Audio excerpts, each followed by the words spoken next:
go to the first module of week 8, that is virtual currency.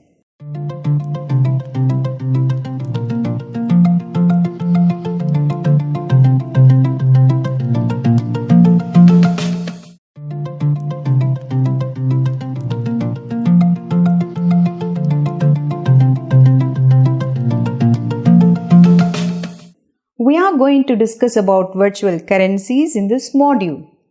Of course, we are all living in the digital era.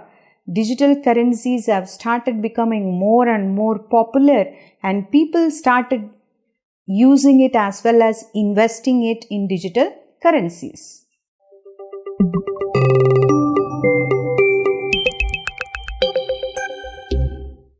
It is a type of digital currency present in electronic form. Electronic currencies are stored and transacted through digital wallets using internet. The term virtual currency came into existence around the year 2012.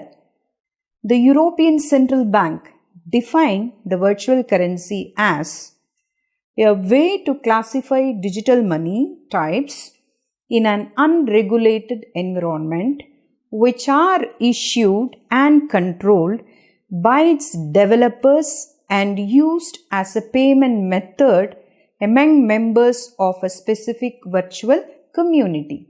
This is the absolute definition of virtual currency. Virtual currencies are issued, managed, and controlled by private issuers, developers, or the funding organization. The money is not issued by a central bank or any other banking regulatory authority, unlike the regular money which we are all using. They are prone to fluctuations in their monetary value due to the lack of a centralized regulatory authority. The value is derived based on certain mechanisms such as mining in cryptocurrencies or the other backing by the underlying asset. Normally, three terms are used in this connection. 1. Digital currency. 2. The virtual currency. And the third one is a cryptocurrency.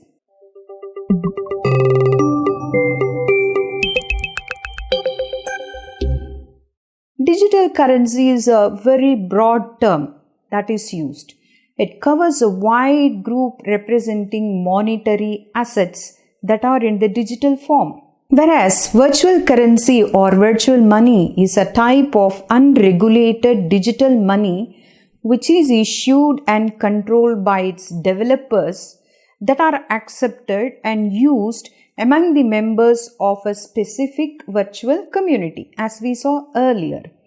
The third type is cryptocurrency.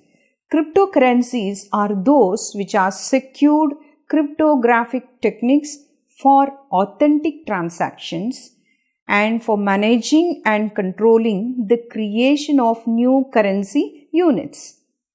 Digital currency is overall superset, as I told you in the beginning, that includes virtual currency as well as cryptocurrencies. Digital currencies are issued by a country's central bank as a flat currency notes, but virtual currencies are subsets of digital currencies. Bitcoin and Ethereum are the cryptocurrencies which are subsets of the virtual currency group. Most of us might have heard about that.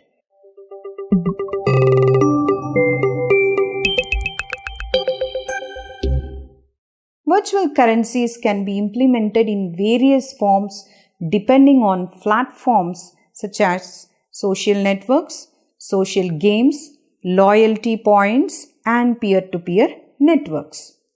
Generally, there are two categories of virtual currency platforms. They are centralized virtual currency platforms, and the second one is the decentralized virtual currency platforms. A virtual currency system that resembles to the central bank in terms of the central repository is known as a centralized virtual currency platform. Here, the transferring of virtual currency takes place between individuals from one location to the other location, and these are monitored and maintained by that particular repository administrator.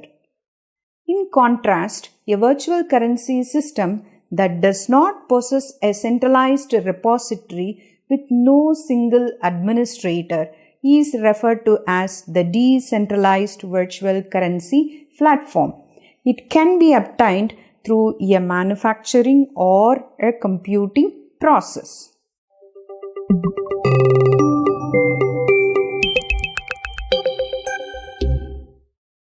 We see the most significant or important methods used here.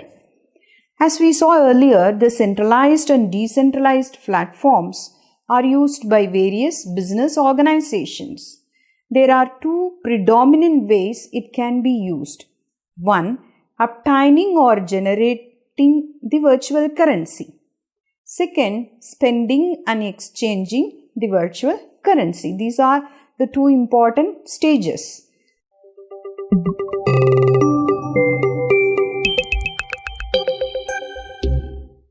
Since there is no universal virtual currency across the digital medium, there are several different ways and methods to obtain or generate the virtual currencies. Some of the common methods used here are pay for virtual currency method, offer-based method, loyalty-based method, and the fourth one is self-effort-based method. We'll see one after the other. Pay for virtual currency method. This method is used to pay real money or its equivalent monetary in the place of virtual currency. This may include prepaid cards, credit cards, or any e-payment systems such as PayPal. The amount of money purchased has its own complement price and exchange rate based on the type of virtual currency platform.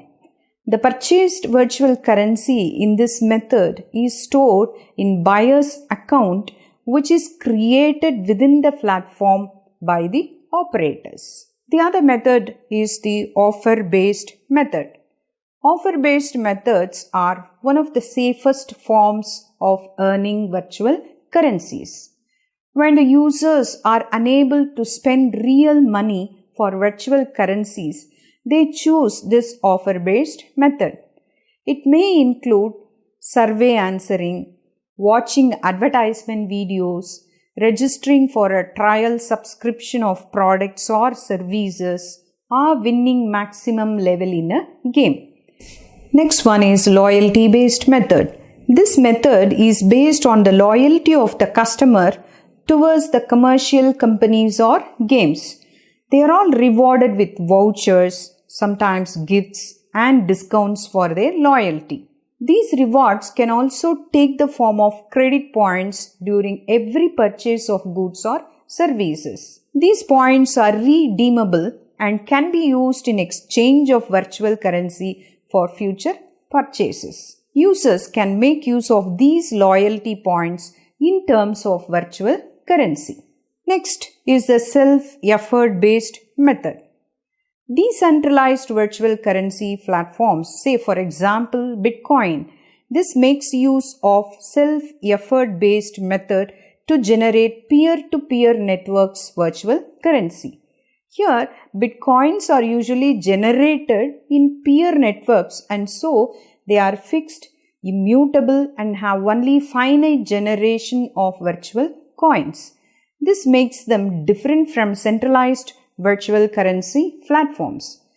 Computer systems possess special software that can produce virtual currencies by solving complex mathematical puzzles which are generated as a slower process and are distributed to the network and the system users in a random manner.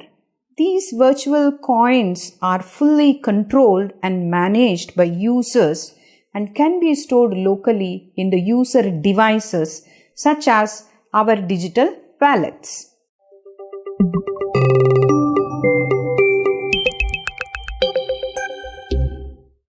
Spending and exchanging virtual currency can further be divided into two main categories, namely exchanging virtual currency for virtual items within the virtual environment. Second, exchanging the virtual currency for real items. Both these categories face many challenges and issues, and it is very predominant in the second category. Let us see one after the other. First, exchanging virtual currency for virtual items. Many online games and social networks are increasingly becoming popular for exchange of virtual currency for virtual items. For example, games provide an interactive environment for the gamers by providing options for changing the look of the characters. For this, the user has to purchase some virtual items using the virtual currency earned through their completing levels of the games.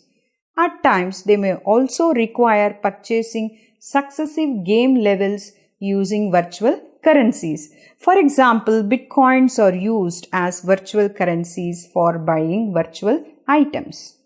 Second one is exchanging virtual currency for real items. Exchanging virtual currency for real item may include money, goods as well as services. They are virtual currency to real money, virtual currency to real goods, and virtual currency to services. What is virtual currency to real money? Here, the virtual currency can be exchanged for real cash. For this purpose, the user needs a connection between the business and the real money systems for exchanging the virtual currency for a real cash. Again, Bitcoin is an example of the virtual currency that can be exchanged for real cash. Many online markets with the help of exchange rate are used for exchanging the Bitcoins for real money. Second one, virtual currency to real goods. In this form, the user uses virtual currency for buying real goods such as clothes, sunglasses, and many more products. These products are bought using virtual currencies earned through game platforms. For example, the Ven currency can be exchanged for real goods and commodities like clothes, accessories, and precious metals. The third category is virtual currency to services. In this form, the exchange of virtual currency is with the services. For example, gamers and users earn points through their games and other applications to buy services such as free messages and calling. Another example is Avios points. These are earned to provide offers for the traveling services or insurance and upgrading their cabins class in British Airways.